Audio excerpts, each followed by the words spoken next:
me, Maria, bringing you yet another video. Today, as you already know, it's liver and onions day. And I know liver and onions is not for everybody, but I love it. Don't eat it every day. I don't eat it but like twice a year, but I love it. So now I already got my liver. Okay, it's the liver set up.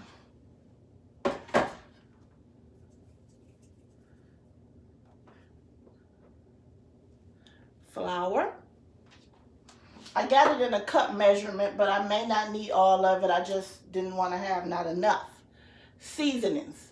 Now, for my seasonings, I have seasoning salt, garlic powder, onion powder, and black pepper. That's it. Some people may only put salt and pepper. I'm not sure, but that's what I like in mine. Okay? I got my cast iron skillet already over here with the grease in it.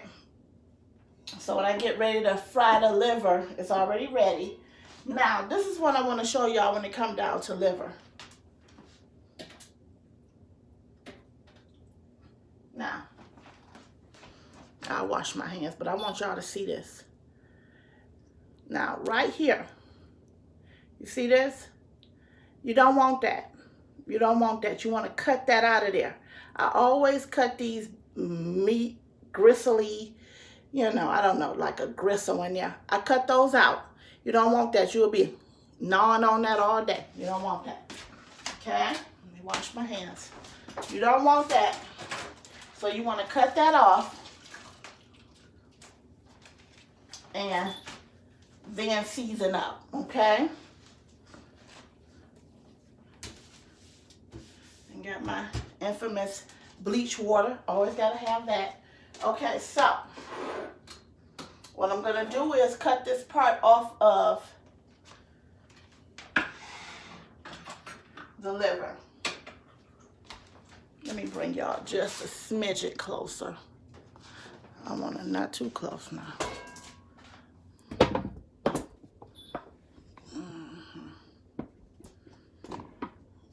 There you go.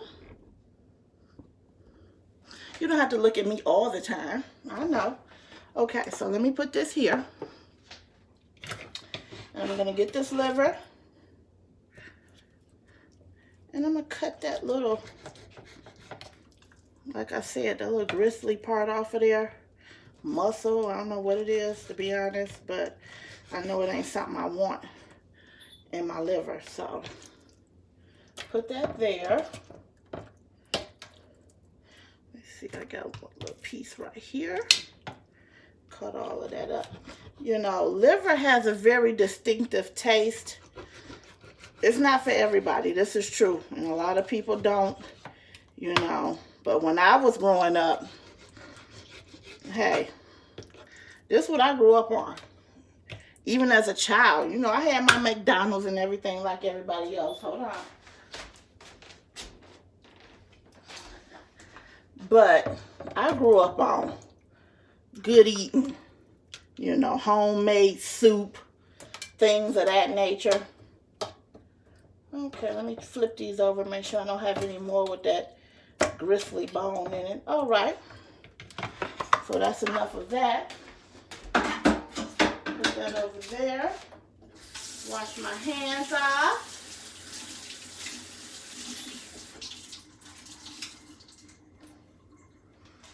Okay. Now, let me turn on my stove because I need that to be getting hot. Okay. So we're just going to shake this on here. Your seasonings that you done blended together. Now, I told you all what seasonings I used. But just like I say with, if not all, most of my videos, it's your preference of what seasonings you like. You know, you have to like what you eat. So just because one person say, well, this is what, you know, I use, you don't have to use that, of course. You use whatever you think is good for you. Yeah. Okay. Make sure you get it all seasoned though. You don't want no piece without no seasoning on it. And you know how I feel about seasoning. If it's not seasoned, who gonna want it? Not me. So it gotta be seasoned good because you're gonna need the seasonings on here to actually season your skillet as well.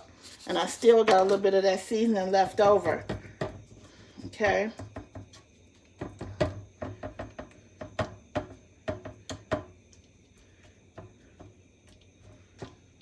Okay. Get it going.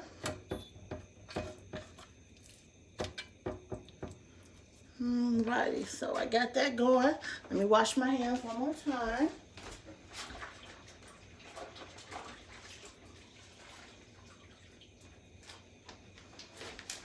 Okay, so while I'm waiting on my grease, I'm going to bring you back to me.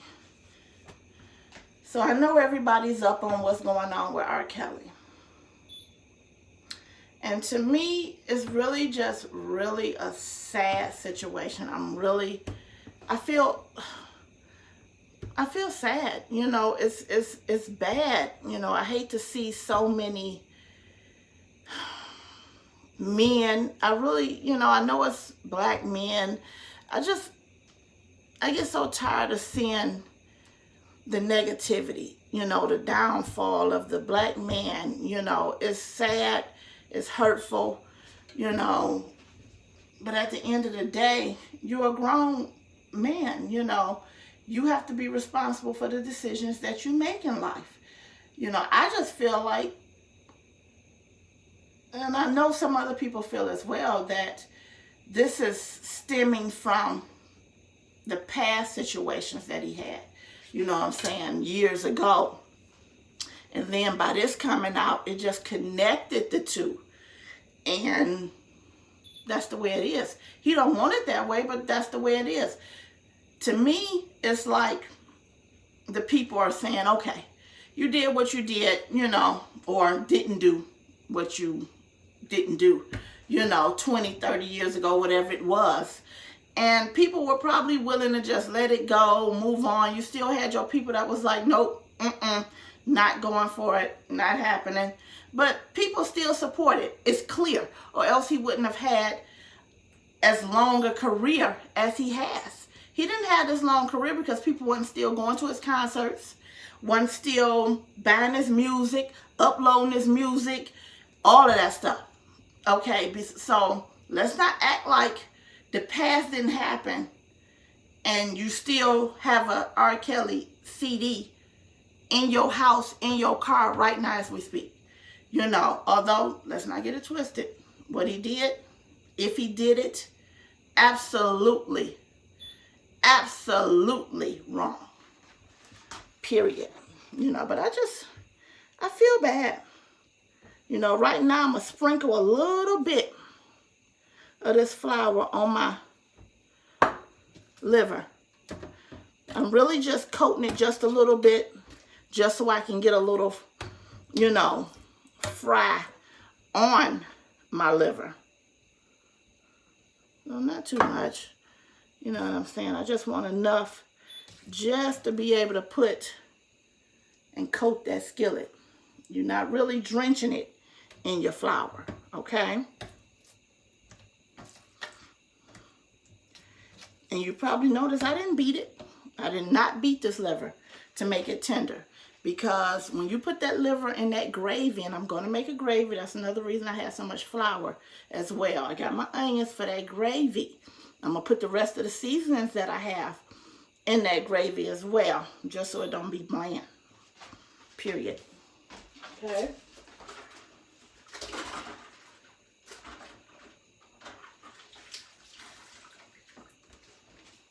Okay. Let me see where my grease stand right now. Take a little bit right on your finger and just sprinkle it in there. It's starting to sizzle a little bit. It'll be ready in just a minute. Just a minute. You want to make sure your grease is hot, but not smoking. You don't want no smoking grease because that means your grease is burning. But you do want it hot to where you get a good sizzle. And you don't want to put the liver in the skillet and cook it completely because you're going to make a gravy. So you put it almost done. You don't want any blood. You know, you just don't want to cook it hard, you know, because you are going to cook it in that gravy after you fry it. Matter of fact, let me get my pan to put them in when they're done frying. Hold on.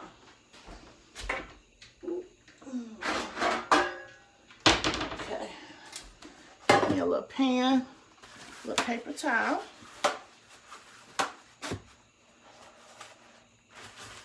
Just to sit it in for when I get through frying it.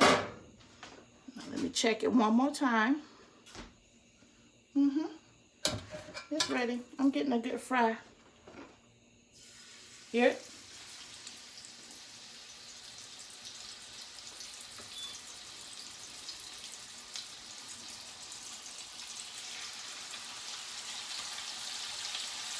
I'm gonna show it to you. Hold on.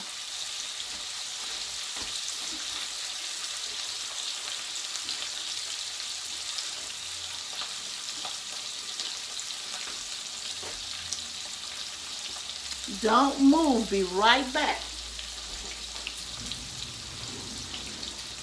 Had to move something out of the way. Need a fork.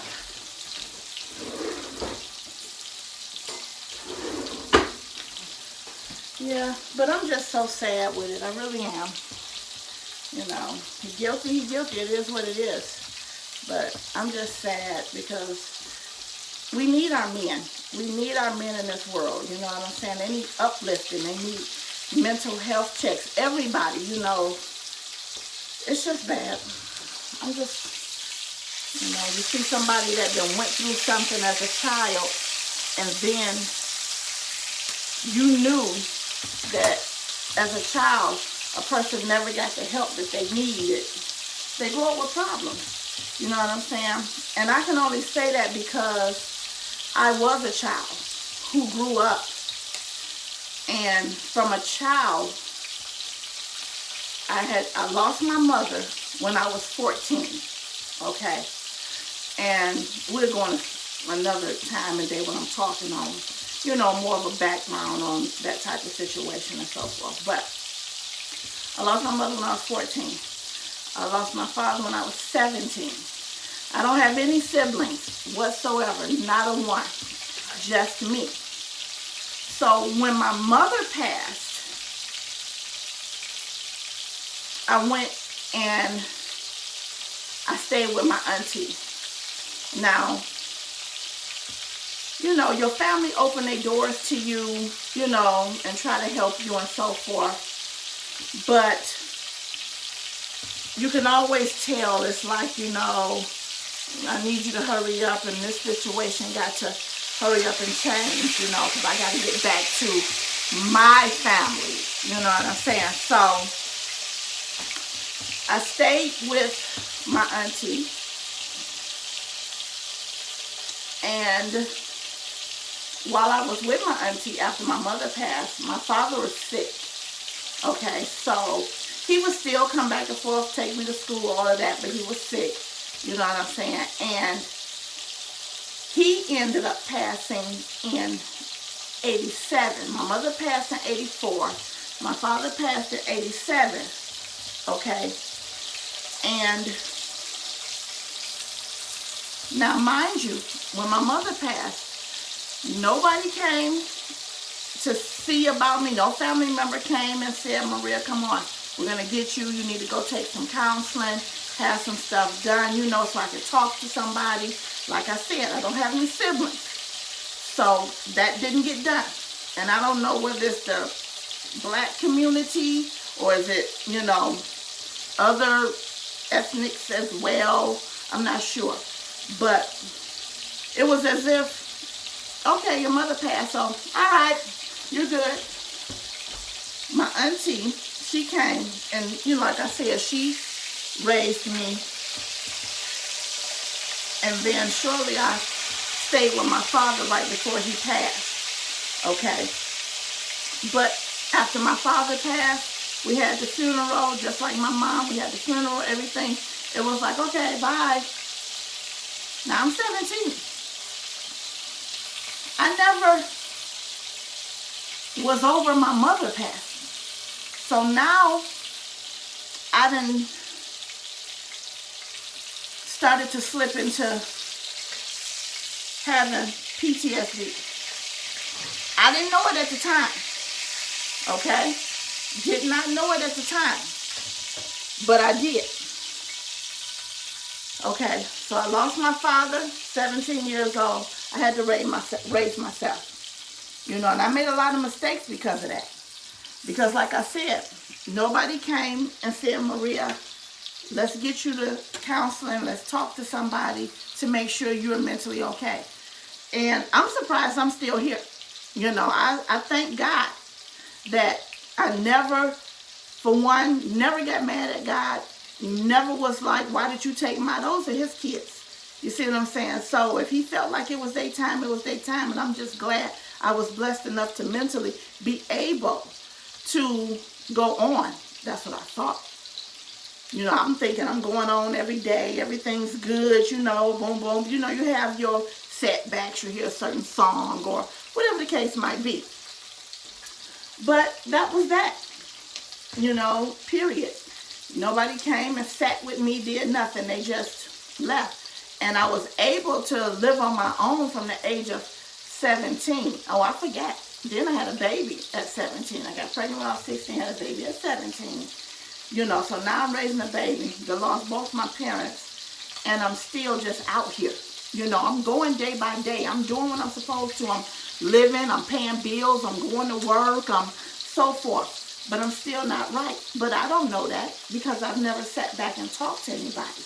I just kept going on with my life. But what happened was I ended up drawing an attachment to my children because when you have something as dramatic as losing both of your parents before you are 18, man, that is no joke. So I ended up having little, you know, problems with, like I said, my kids. They was just, oh, that's it. I felt like if I let them out my sight, I was going to lose them because I lost my parents. I always felt like something was going to happen to my children because something happened to my parents. You know, I felt like my first child, whenever they turned 14, I was going to pass because my mom passed when I was 14. So I thought in my head, now mind you, this is because I didn't never get any counseling or anything, that my child was going to turn 14 and I was going to pass. So all of my children, each time they turned 14, I connected that to something's going to happen to me. See what I'm saying? See why it's so important that we pay attention. Do not leave your family members out there when they have drastic situations happen to them, just like he did. And nobody took it serious. Unfortunately, it kind of flipped around and ended up being on the, you know, bad with him or whatever. But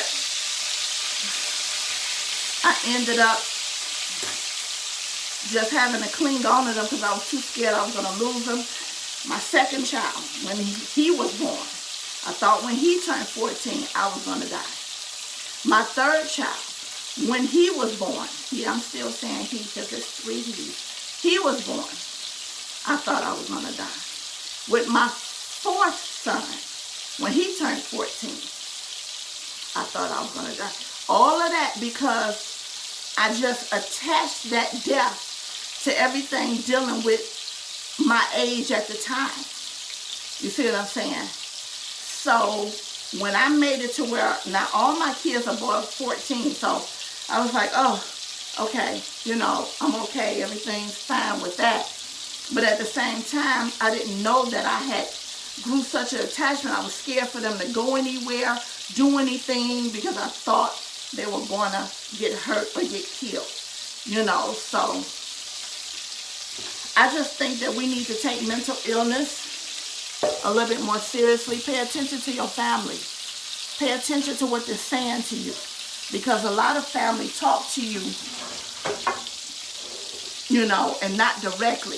They say little things, you know, because they don't know how to come right out and tell you. So listen to when your family talking to you. Because if we really listen, it's a lot of stuff we probably see and recognize before the stuff hit the fan and everything went haywire, you know. So now, all the liver is done. So now what I got to do is get some of this oil out of the pan so I can grill my onions, start making my gravy. Okay? Hold on. Yeah, so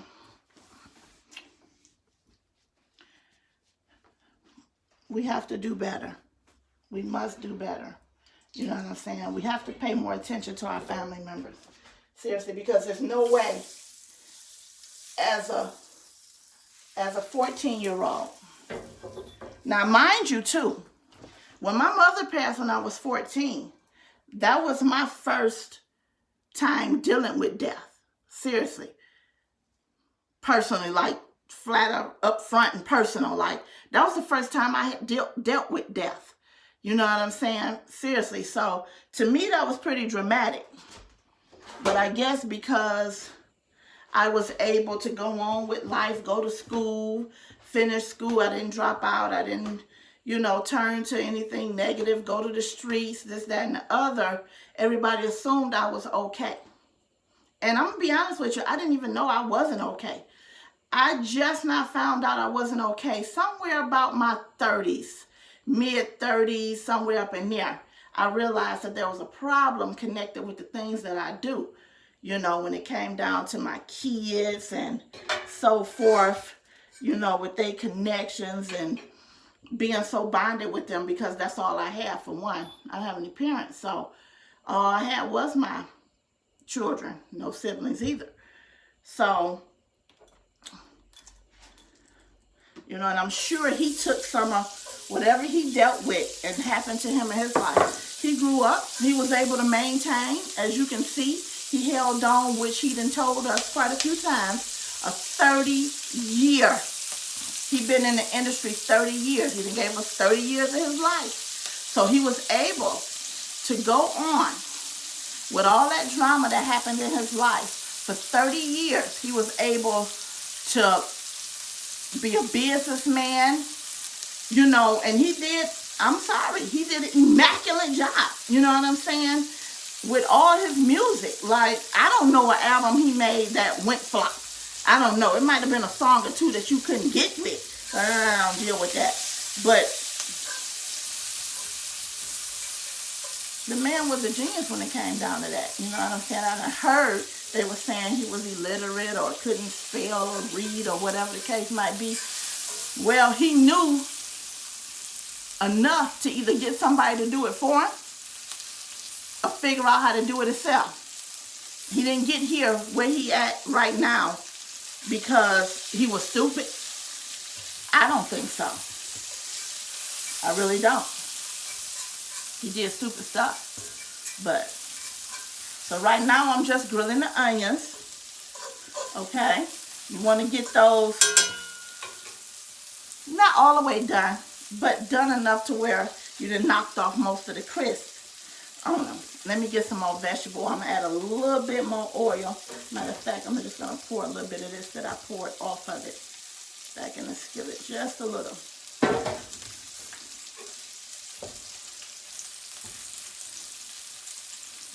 And mind you, I just told y'all some stuff I ain't even told my family, so. But it's okay. You know, I was mad at my family for years. I was really furious because, like I said, after that, nobody came up and, you know, they didn't comfort me. They didn't console me. You know, when my mother passed, they all sat down, you know, and told me she was about to pass, this forth and that forth. You know, I threw a hissy fit like any child would, you know. And we had the funeral, did that, done that. After that, Everybody went back to their states, their cities, their homes, and that was it. Except my auntie and my cousin that I stayed with. You know, bless their heart for taking me in. You know? Because what if they hadn't? Ain't no telling where I'd have been now. If they hadn't decided to take me in, ain't no telling where I'd have been. But they didn't follow up. You know how you go to the doctor for something, they tell you to come back in so much time and do a follow-up? There was no follow-up.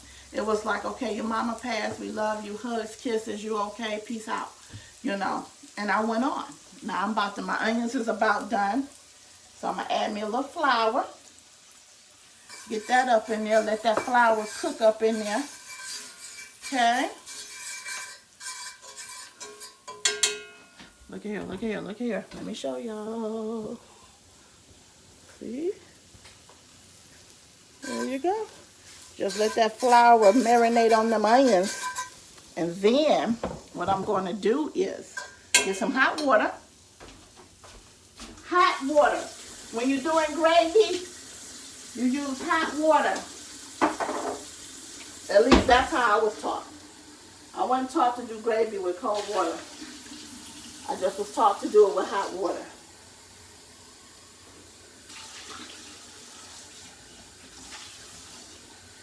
I guess it's so cold outside, it's taking my hot water a minute to get hot. Okay. Now hear that? You just put that in there slowly. Mix it through slowly. I'm going to turn my eye down to like medium low for now.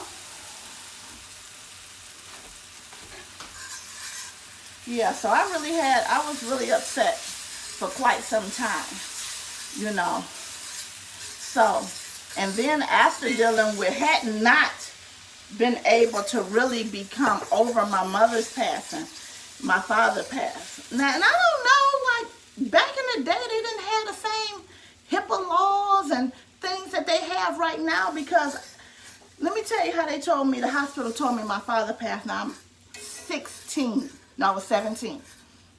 They called me on the phone one morning. This is how I woke up out my sleep. The phone rang. I answered the phone, and they said, may we speak to Maria? And they said my maiden name back then. And I said, this is she. They said who they were calling from, you know, the hospital, this such and such. And they told me that my father had passed. Right over the phone. Right over the phone. I could have been anybody. I'm like, do they do that? You know? So that's how I found out he passed. You know. He had cancer. So he ended up passing from that. But that's how they did it. Like, I don't think they can do that today, can they? They can't just call you over the phone and say, you know, we just want to let you know that such and such been passed away and so forth. I don't know. I'm going to put the rest of this little seasoning in there.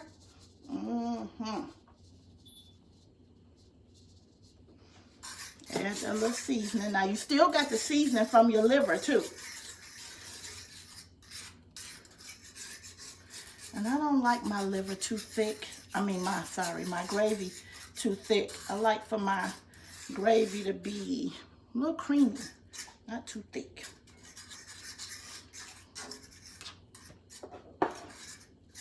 So, I got my gravy down on simmer now. Gravy's down on simmer. So what I'm going to do is, I'm going to wash this cutting board real quick. So anyway,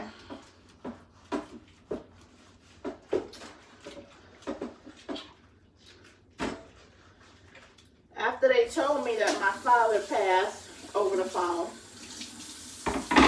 you know, most people have yet the other parent to turn to. So I didn't.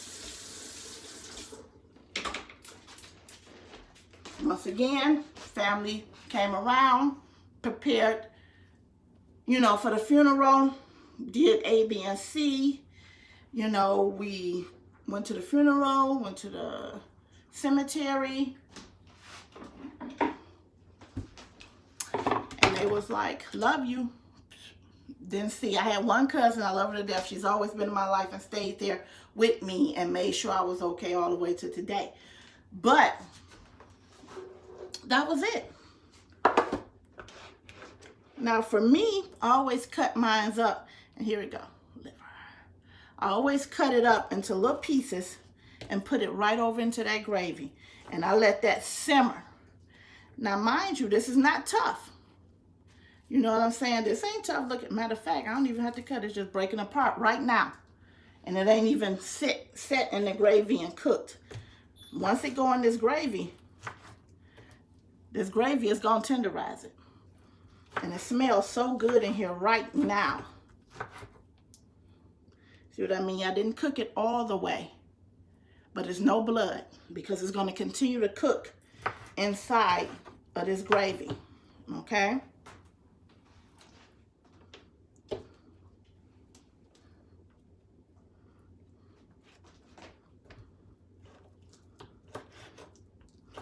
And so, anyway, after my father passed, now I'm going to show you how young and not ready for any of this I was. When my father passed, he worked for Great Lakes Steel. Okay, I don't even know to this day how many years he was there, but it was a while. He worked at Great Lakes Steel. And so when he passed, you know, they issue out the siblings or wife, but he didn't have one at the time. So I was his only child. So, you know, they cash you out. And I didn't even know how to read the check, y'all. I didn't even know how to read the check. The check was so big, I didn't know how to read it, okay? So I had to literally go to my auntie and say, like, is this what this say? You know what I'm saying? Now, I'm 17. I just received a check over $100,000. Now, this was back in 87. You know, I ain't never been one of them people that's ashamed of their age. I am right now 48, be 49 this year, 2019. But at that time, 1987, here I am with a $100,000 check. That's a lot of money back in them days. And because, hold on, I gotta get a lid for my pot so it can simmer. I'm gonna show y'all before I cover it up. Now y'all know my channel is 50% cook, 50% talk. We doing both today. I really just want to put this, I'm putting this out here because I want to help anybody I can help.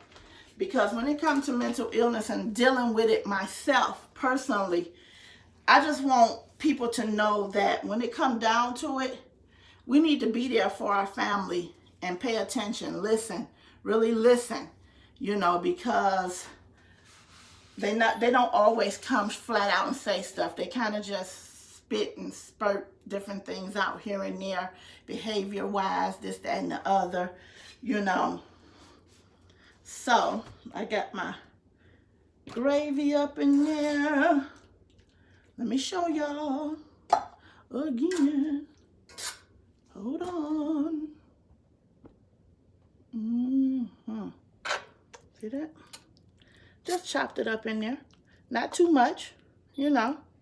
So what I'll do is I'll let that simmer. The onions is up in there. Put the top on it. Bam. I'm going to let that just simmer.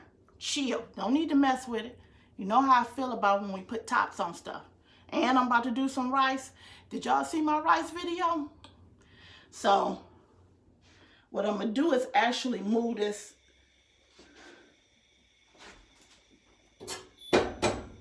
I want to move it to the back. But for some reason. Oh, there you go. There you go.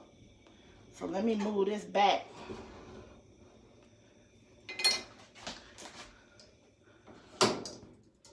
And let it simmer back there. Oh, maybe 15 minutes, something like that, 20. Just until I check it and it got a good bite to it and so forth. Okay. So now I'm about to cook my rice. Let me get my pot. So anyway, I got to remember where I take all that.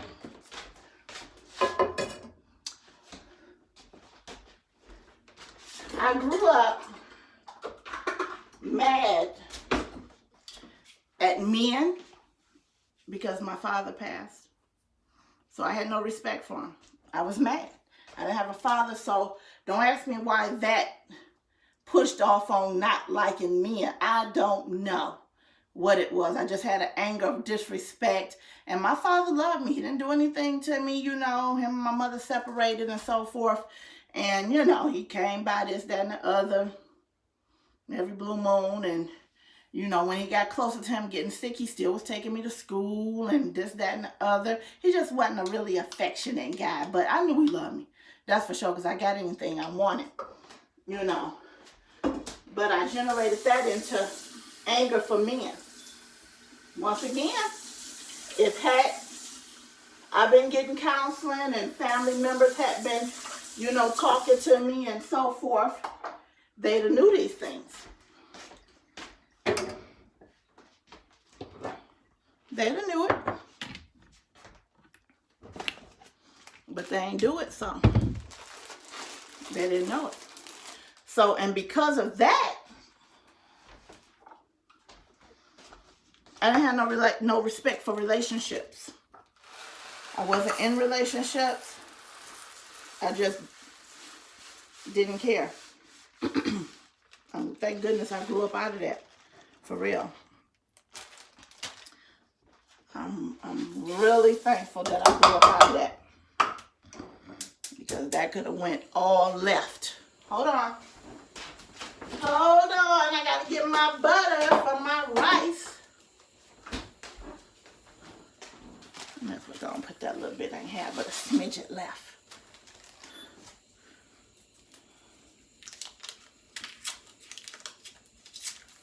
Now, so anyway, I got the check. When they finally told me what it was, I opened up me a bank account. Got me a bank account going. I had my own place at this time. I had a bank account. I had bought me a little cheap car. Wasn't even a good car. You know, I was renting. So, by me not having any respect for men, my judgment call was bad. You know what I'm saying? So I dated people who was no good for me and so forth and so forth. You know. So, I had common sense, to get my house furnished. I did all of that. I, you know, bought everything my child needed at the time. Because like I said, I had a baby. And so, I knew to do all of that. You know. But still no family members, you know what I'm saying, came to make sure I did it right, you know. You know, you were supposed to say, okay, Maria, this is $100,000. You know, you may want to, let's take you to the bank. Let's, you know, get it together, so forth. You can get you a house, buy you a nice car, of those natures. But no, so I end up renting, you know, after I got everything I needed, you know, dating a guy, messed up, he ended up robbing from me, all this type of stuff. So it just was a hot mess, you know what I'm saying? Pretty much all the way until I got into my 20s, mid-20s, late 20s, you know, before I really woke up and was like, you gotta, you know, you gotta get it together. You can either hold on to this grudge, or you can let this grudge turn into something positive, do something with yourself and just stop it. You know, all this being mad and all of that, it didn't do any good, but I was hurt. You know. So, I don't know. I'm letting my rice come to a boil as I'm letting that liver simmer. That liver simmer, I'm letting that rice come to a boil. Let me get my lid. Don't y'all play. Handy dandy lid for this rice. Because like I said, put that top on that rice, don't touch it no more until it's time to take it out and serve it. Yes, indeedy. So R. Kelly just didn't get the mental help that he needed to get. Seriously. And that's how come in his interview, you know, and they asked him, he said, I think he believed he need help. Now, whether he'd honestly go about getting it, I don't know. You know. I just feel like his emotions was real. I don't think his emotions were fake. I just think he's either really wrong or really right. Because you can't erase that man's emotions. That was real emotion. But it could have been because he knew this was it. You know, I'm about to go down all my life. He just seen all his life, his albums, his career. Just in the life just sucks the life just dead out of you. You know, is that or he really right? But unfortunately, me, you, we'll never really know. Only they know. Only they know. You know. I ain't mean to turn my life into his, but I could relate. That was my whole thing. Being able to relate to mental illness. You know, when you see it. And he should have got some help. Somebody should have took him as a child and get him some help. Alrighty, my water then came to a boil with my rice. Put my top on there. Take it all the way down to simmer. Set this timer, 15 minutes.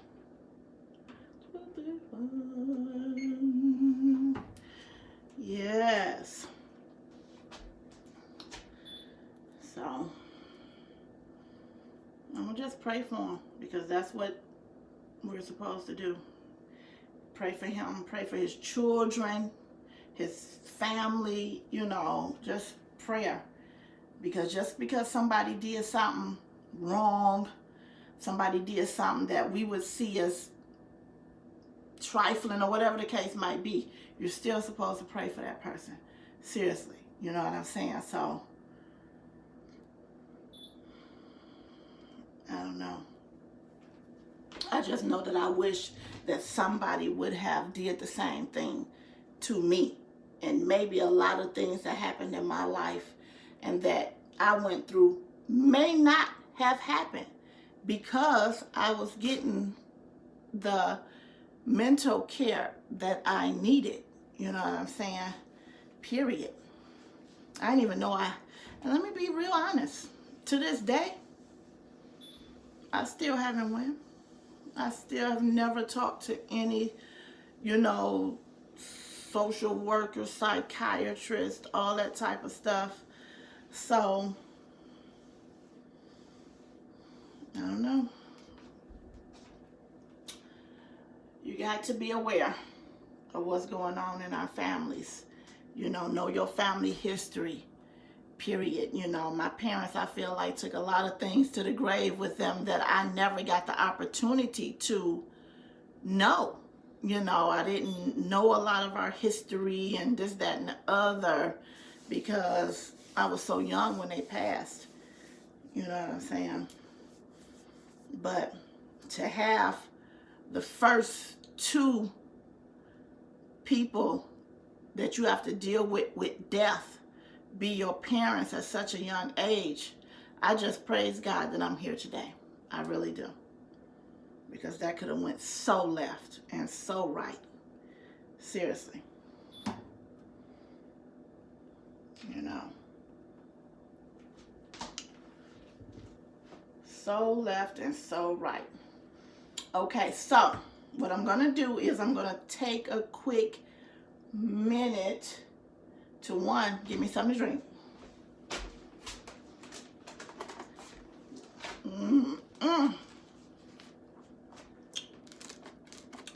Oh my gosh.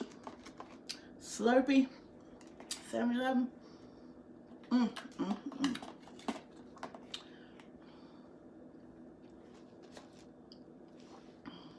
Now I know my husband got this, but I know I taste Is it coconut? I love coconut. He has something else in here. A mixture, whatever.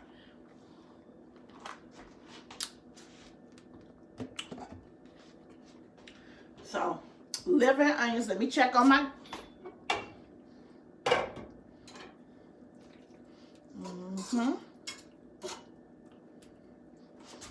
I may even turn that... Oh, not you. Turn my liver and onions up a notch. Turn them up a notch, so I would suggest anybody that has a family member or a friend that then went through something very dramatic in their life, that you really consider sitting down, talking to them, asking them questions, how they feel, are they all right? You know, they may not say anything right off the bat, you know, but just stay on them. You know, you knew something happened. So because of that, you knew there's going to be some help needed. You can't have drastic things happen to you as sexual molestation, you know, and things of that nature, and not think that there's supposed to be some type of evaluation and help taking place and everything's going to be okay. You end up with PTSD, like I did. You end up with OCD, like I did. But you know how people say, I know you done heard, when you have alcoholics or whatever that's able to just maintain their lifestyle and work, you know, like that's a working alcoholic, like they're able to maintain.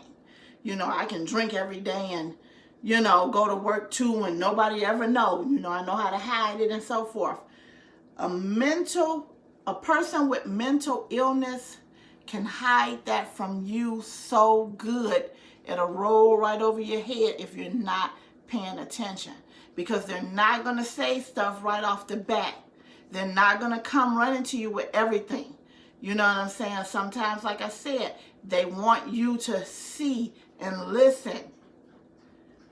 And as family, that's our job, is to see what's going on and listen to them. You know, because it'll pass on, period. You know, it caused me to be scared, like I said, for my kids. I remember when my oldest son started driving, oh my gosh. You talk about somebody's nerves was off. No, you don't understand.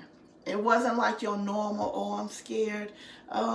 They had my cousin, like I said, my one family member who been by my side all this time, you know, basically had to, boom, Maria, the boys got to, you know, he got to get his license. You can't be so petrified. And it was. And see, with her, she thought I was just, I think, she thought I was just being, you know, like lazy. I don't want him to learn. I don't want, and it wasn't that. I was so scared that something was going to happen to him that I didn't want him on the road because of my past trauma. But I still hadn't connected it. And I remember I was at work. It was wintertime. And my husband, which at that time, he was my boss and my boyfriend, you know. That's a whole nother story. Anyway, I was so shaken. I was crying. I was like, oh, something's going to happen. I'm so scared. You know, this, that, and the other. He was just like, Maria, do you just want to go home? He honestly was like, you just want to go home because you're not going to make it. I didn't go home, but it was just the sheer scaredness. I tried to be normal and go on and not let certain, but anytime it had something to do with my kids and being away from me or being in anything that was going to bring harm, I was just gone. You know what I'm saying? One of my sons was, we took him to the carnival. He got on a ride. And y'all know that ride that be at the carnival that you stand up in and they go around and around. They just got that chain wrapped around you and it's just going and you suck there. And he got on it. And as soon as that boy got to going, my anxiety hit the roof. I was crying and shaking and, oh, they gotta turn it off. Oh, he gonna fall out. Oh, he ain't gonna make. I mean, I can't even tell you. But that was part, like I said, of my mental health that I wasn't treated for, that had me like that. That wasn't normal whatsoever. You know, so I'm sure R. Kelly had family members, they're speaking out now, his brother, so forth, that knew should have been some help, you know, but then he probably had his issues too, probably, you know what I'm saying? But we all got to get it together when it comes to mental health, you know what I'm saying? Period. It's in all families. It ain't just black, it ain't just white, it's every nationality has mental health issues. No nationality is better than the other when it comes down to mental health. You know what I'm saying? That's how come there's so many people out here on all these medications and this, that, and the other, because you didn't get the right care. And that's not to say you wouldn't still need a medication or two, but, you know, if you would have went and got the help you needed back then, maybe you wouldn't have needed it, you know, after all. So, I don't know.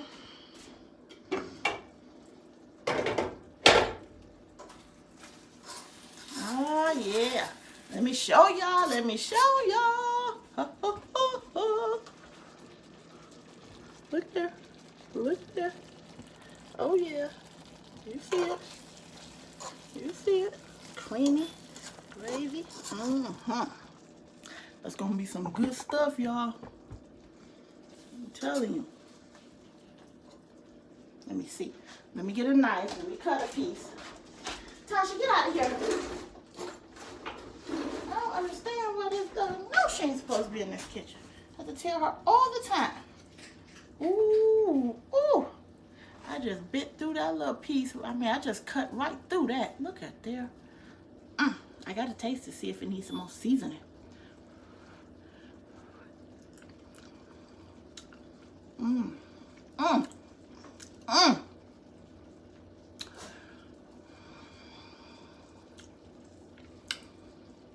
Sometimes you just can't even talk. You just got to marinate in the goodness. Let me test it again, just to be on the safe side.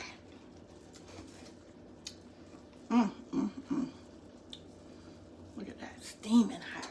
Let me see, let me see.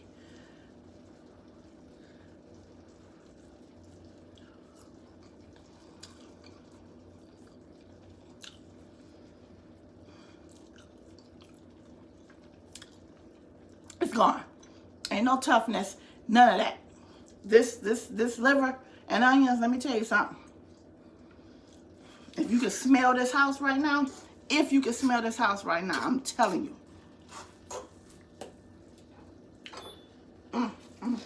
Look at that cutting through there. I'm gonna have to get a piece out. I'm gonna have to cut y'all a piece so y'all can see. Let me move all this stuff out the way. And I just want everybody to know too, once again, I'm telling everybody this because I felt like I had a connection. When it dealt with mental illness and you old enough now, I can recognize it, you know, and know that he had it and he has it, in my opinion, and it was never dealt with.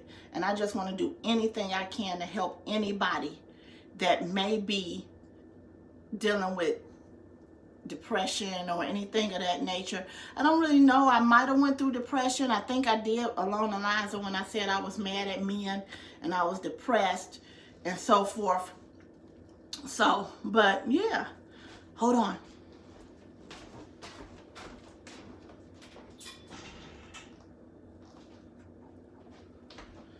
I'm going to go over there and get one of them. I don't have any saucers. I just got plates and bowls. What's up with that? Anywho, let me bring y'all down on this here liver. Okay. Look at this now. It's a little piece. Look at that. It ain't nothing tough about this right here. Look at that. Ain't nothing tough about that. I know.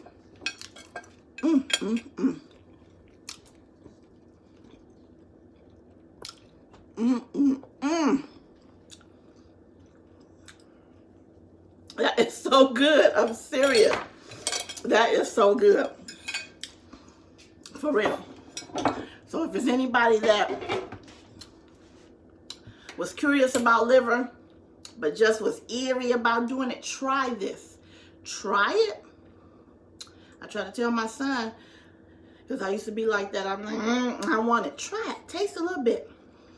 You know, and if you may not be a liver person, share this video, because somebody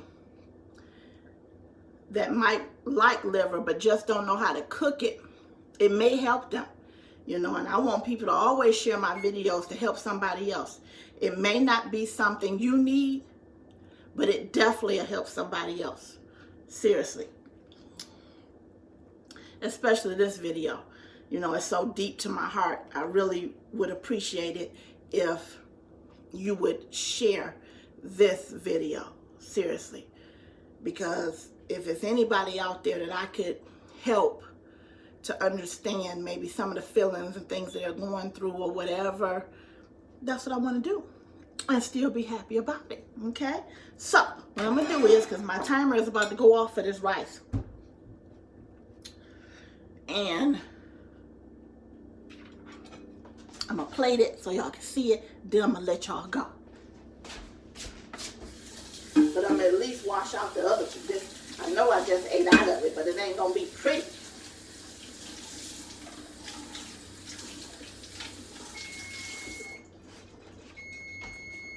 Oh, there's the rice. Oh, and we're going to have story time, because let me tell y'all something. This story right here that I just started today, because I have literally started something. I feel like this is going to be a breakthrough for me of getting out some of the things that happened in my life and how I was able to overcome and still be here today as a productive citizen. And maybe that'll help somebody else do it. Because, baby, it's some stuff and you're going to want to hear it. Okay? Now, my rice done went off, and I never touched the lid. Let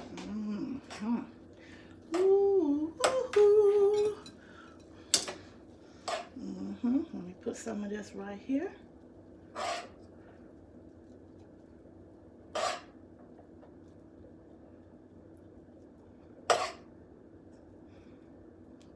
Plate that up for y'all. Let y'all see how rice supposed to be. How rice and liver and onions.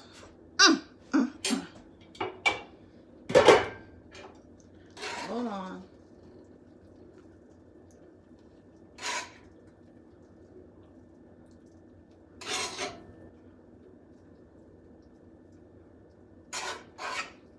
Pour that gravy around there. You don't even need nothing else. This is the rice and the liver and onions. Let me tell you, you need nothing else. Nothing. Let me get some of this mess around from around my area. Okay.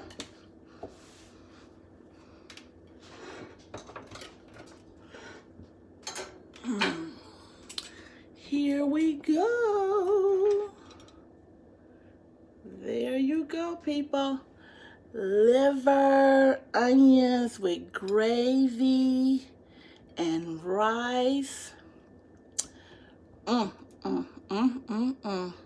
If your taste buds can come through this camera, let me tell you. Let me get a little bit more while y'all here before I let y'all go. Okay? So I want to say, if you love this video and you are not a subscriber to my channel, please subscribe.